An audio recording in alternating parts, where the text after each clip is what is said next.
It took me quite a long time to work out that I actually could write, which sounds really rather silly.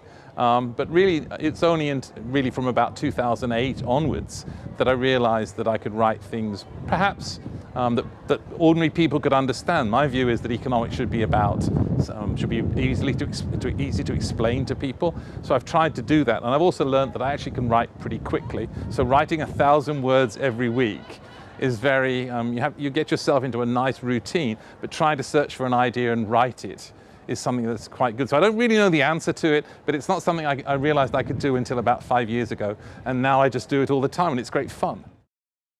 Well, I'm going to tell the story this afternoon at the graduation that I actually came and was interviewed by a distinguished professor of economics here called Ray Rees, who interviewed me, and I guess I did okay because at his retirement fete trip 30 years later, I gave him and presented a paper at his retirement do. I also remember that the external examiner who was appointed here to examine my master's thesis said to me, I walked in and he said to me, I want to hire you away.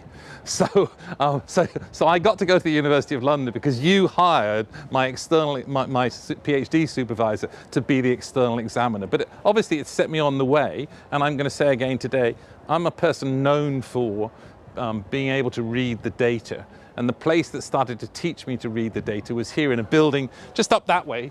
I sat there and learned econometrics and learned about data. So that's the start, but it's a long time ago now.